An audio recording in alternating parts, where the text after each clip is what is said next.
Tuesday. Samantha, that's a hickey. How'd that get there? It's a very difficult time when your child becomes sexually active. I know I'm not looking forward to it. Who's the boss? Then, at a special time, Dave takes after Maddie. Eat a little cake, drink a little champagne, dance the bunny hop. Come on, it's Stuff dreams are made of. Moonlighting at a special time, followed by ABC News. I'm Larry Fisher, and I've brought to Wilmington a new concept in furniture sales. Because we buy far below normal wholesale prices, we can sell brand name furnishings at far below local retail prices. Like sofa sleepers from $187, bedroom sets from $369, dinettes from $135. Don't make a $500 or $600 mistake. Visit Furniture Liquidation Center before you buy. Our deals are your savings. 1039 South College Road. Nolan O'Neill has been your ear and your voice in the county commission. Never swayed by special interest groups, he takes pride in his availability to the individuals who make up our community. He takes action when an individual is wronged, and he listens to your problems and ideas. After all, you're the most important person in New Hanover County. Can you afford to lose the commissioner who has been working for you? New Hanover County Commission. Nolan O'Neill is your voice. We're Your Way, TV3, Wilmington, Burgaw.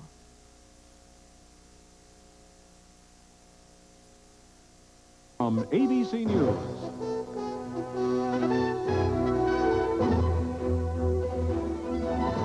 This week with David Brinkley. Now from our Washington headquarters, here's David Brinkley. President Reagan has traveled all over like a candidate for sheriff, trying to help elect Republicans to the U.S. Senate, in the hope he will not have to spend his last 2 years in office dealing with a Democratic Senate and House. Well, no one knows now if he succeeded. The polls are so close you can read them either way you like.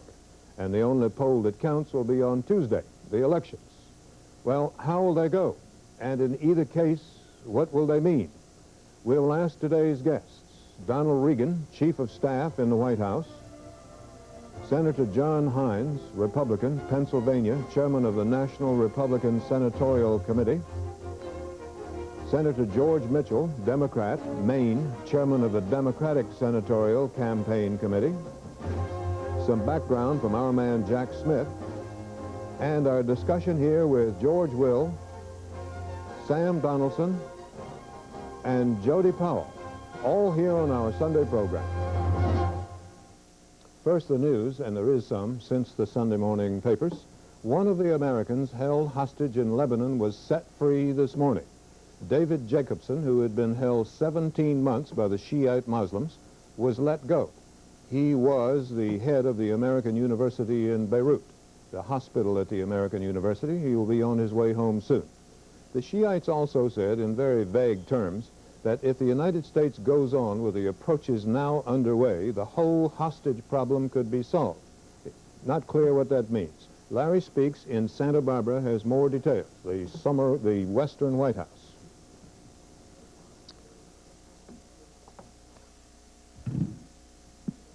I have a statement by the President. The President is pleased to announce that one of the Americans held hostage in Beirut has been released. David Jacobson was released early this morning by his captors in Beirut. His family has been notified and will be joining him soon. The President wants to express his personal appreciation to the various parties and intermediaries who have been helpful in arranging this release. We have been working through a number of sensitive channels for a long time. However, we cannot divulge any of the details of the release because the lives of other Americans and other Western hostages are still at risk. Again, we call on the captors of all hostages in Lebanon to release their innocent victims. No political goals are or will be achieved by resorting to extortion or terrorism. We will hold the captors of the remaining American hostages in Lebanon responsible for the safety of those Americans. The President's thoughts and prayers go out to the families and to those American hostages as we continue to work for their safe return. Question? To be released today or in the near future? Pardon? Do you expect another American hostage to be released today or tomorrow in the near future? It is a very difficult situation to assess and to make predictions. We remain hopeful. We remain hard at work through a number of channels on this question, but we cannot make any predictions. Okay, wait. In other words, you're not going to rule out. Here, and I'll go right around.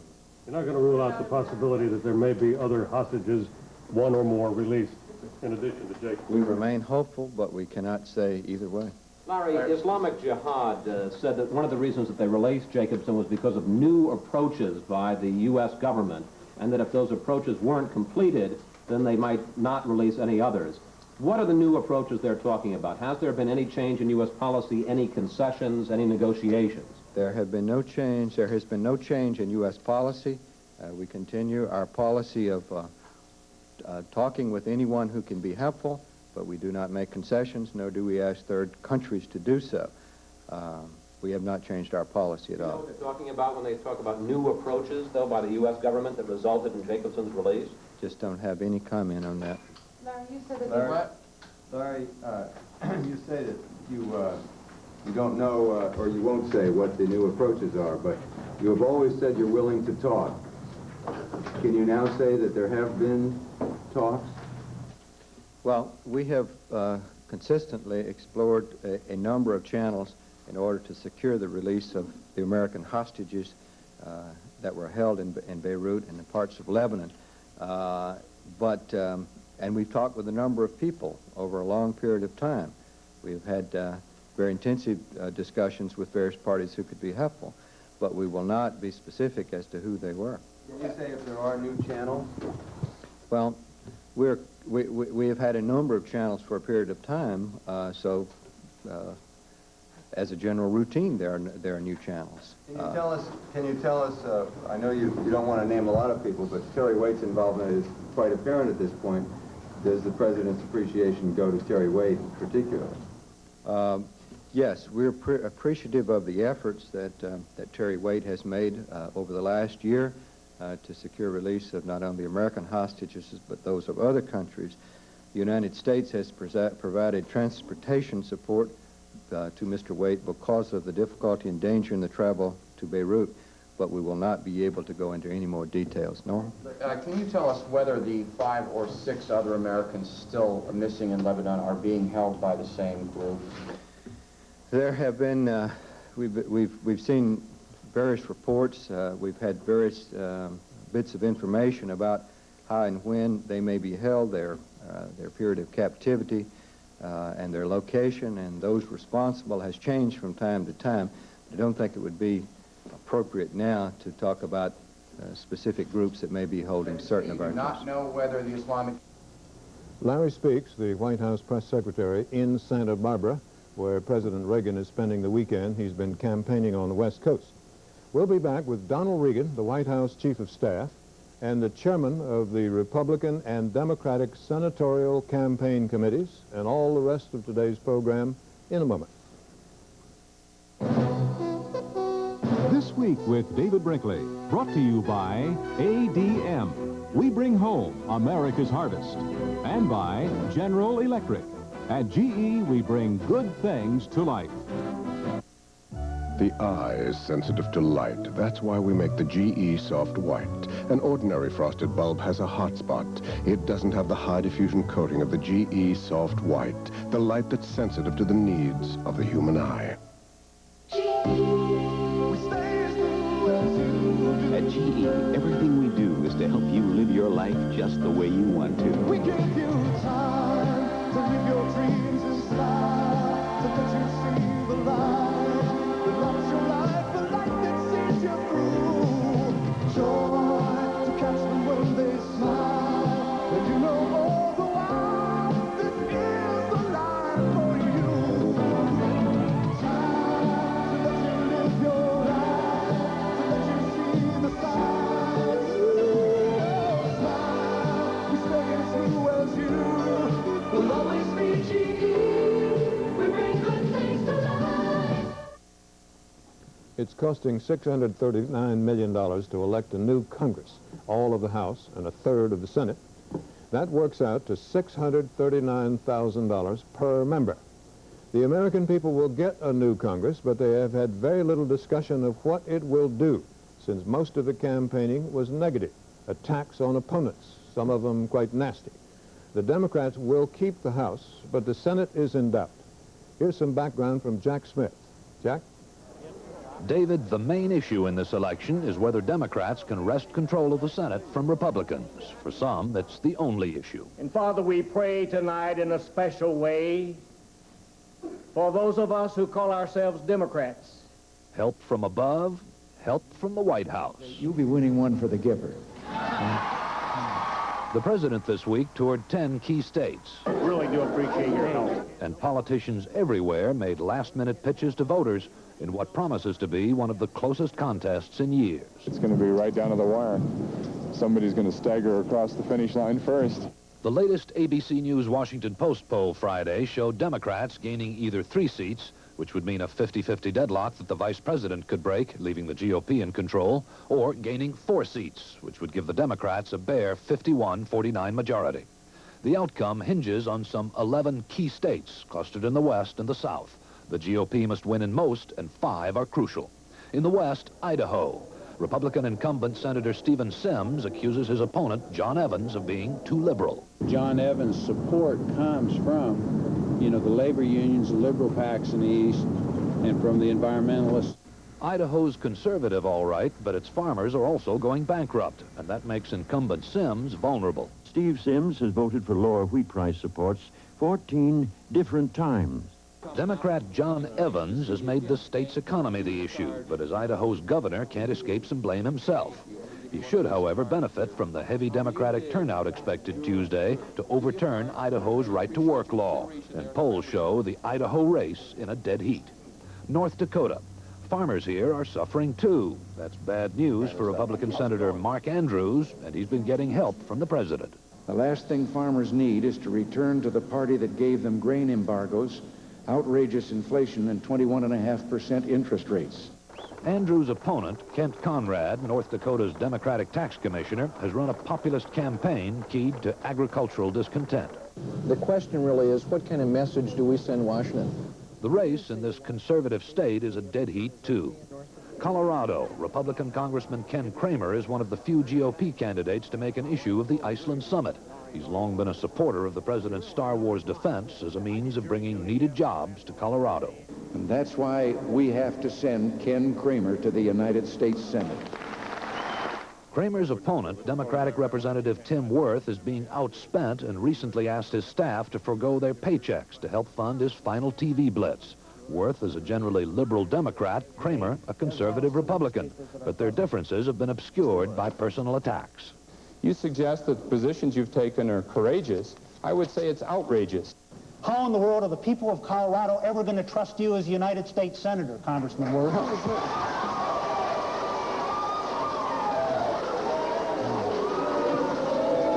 The ABC Washington Post poll shows Republican Kramer ahead. The South is crucial to GOP hopes for a national political realignment. North Carolina. The president's been here 3 times since June. For Republican Senator James Broyhill is counting on his coattails. The truth is, the best man for the job is already on the job. Groping for issues, Broyhill has criticized his Democratic opponent, Terry Sanford, for a tax increase while governor 25 years ago. I'll never forgive Sanford for the food tax. It hurt a lot of people. Now look at that ad that had the whiny little Republican woman on it. Sanford has talked about farms and textile imports, but unemployment's not that high and the state's conservative. Still, polls show Democrat Sanford slightly ahead. Louisiana. With the state's oil industry in shock and unemployment at 12.5%, Republican Congressman Henson Moore had a disadvantage. But he scored early gains from a major corruption scandal last year that divided Louisiana's Democratic Party. Our people are changing in Louisiana. They're voting for the man, not the party. They're upset with what's going on in the state. They want to break from the past. Moore's opponent, Democratic Representative John Breaux, though, has come from behind. The Republicans have tried to kick 40,000 black folks off of the ballot. Recent court evidence suggested that a well-publicized GOP voter security program here was really targeted at black voters. This has boosted Bro among Louisiana blacks, and a high turnout's expected. Polls show Democrat Bro now with a slight lead. The midterm election is ending as it began, with no central theme. The president's been trying to inject one, and with so many tight races, he might make a difference. Republicans have also been outspending Democrats by some estimates 7-1. But in the Senate, Democrats still spell victory. And the American people will have a check and balance against what has been at times a very arrogant White House that has no monopoly on ideas or monopoly on patriotism. So we're going to see some changes. The president already faces growing resistance from Congress on issues like trade, South Africa, and the defense budget. That's why both parties now are focused on the Senate, for it holds the key to the remaining 2 years of this administration. David? Jack, thank you. Coming next, Senator John Hines, Republican, Pennsylvania, chairman of the National Republican Senatorial Committee, and Senator George Mitchell, Democrat of Maine, chairman of the Democratic Senatorial Campaign Committee, and shortly, Donald Regan, chief of staff in the White House. In a moment. Today, the fastest growing octane booster in America is lead-free ethanol. And not just because it's good for cars. Ethanol is boosting the economy, too, stimulating new business, creating jobs, and improving the balance of trade by cutting our bill for imported oil. It's also helping to fuel the recovery of American agriculture by providing a huge new market for corn, our most abundant crop.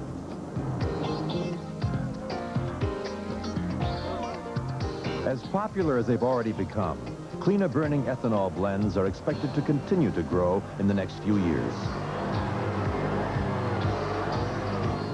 Not bad for a fuel that's only been around since 1978. But then, with all it has going for it, no wonder ethanol has taken off so fast.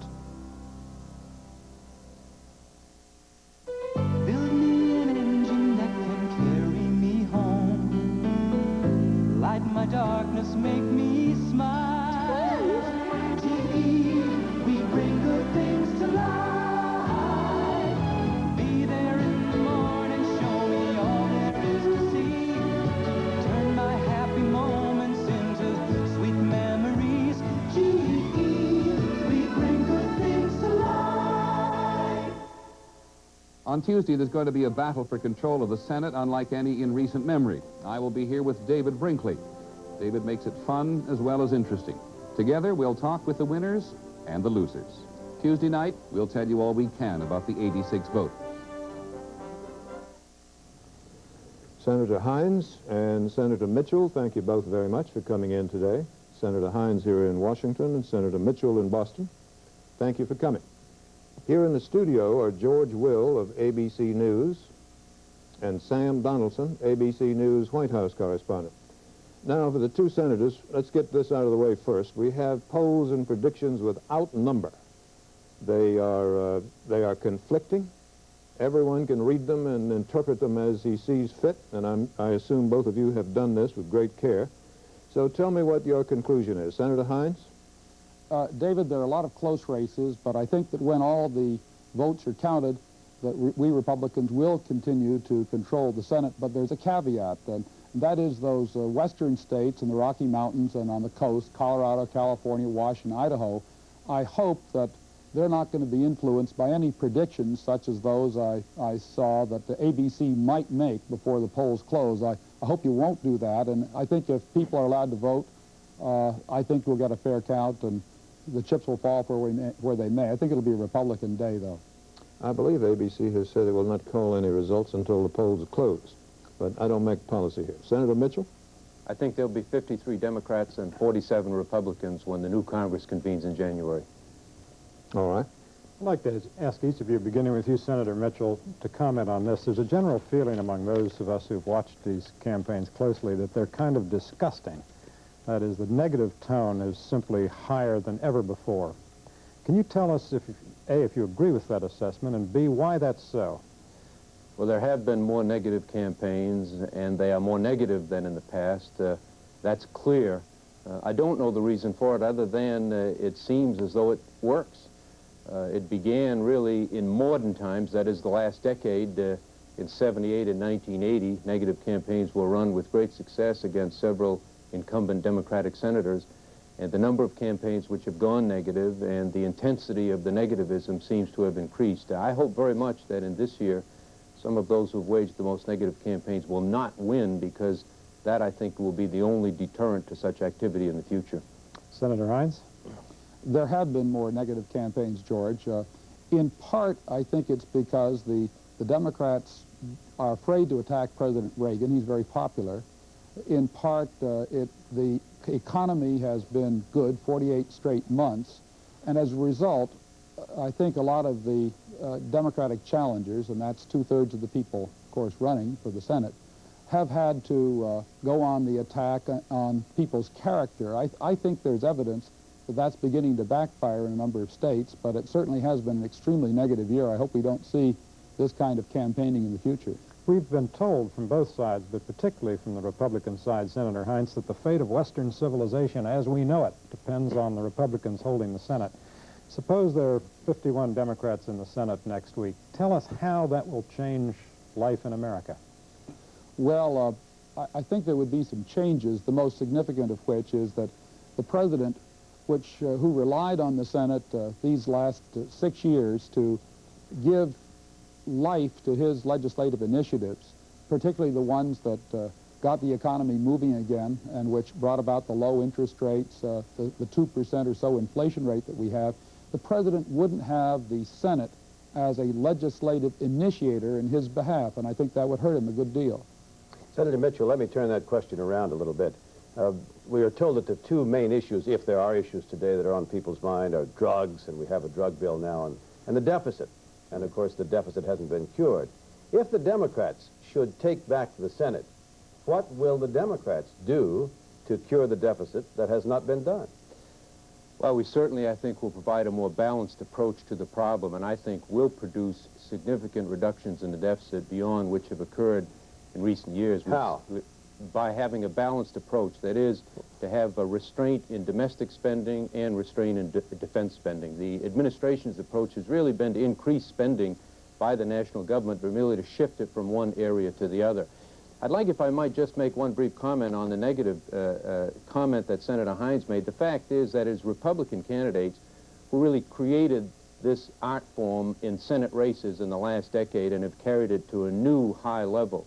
The overwhelming majority of negative conduct has been by Republican candidates. Now, I don't suggest Democrats are blameless. No party has a monopoly on good and rightness.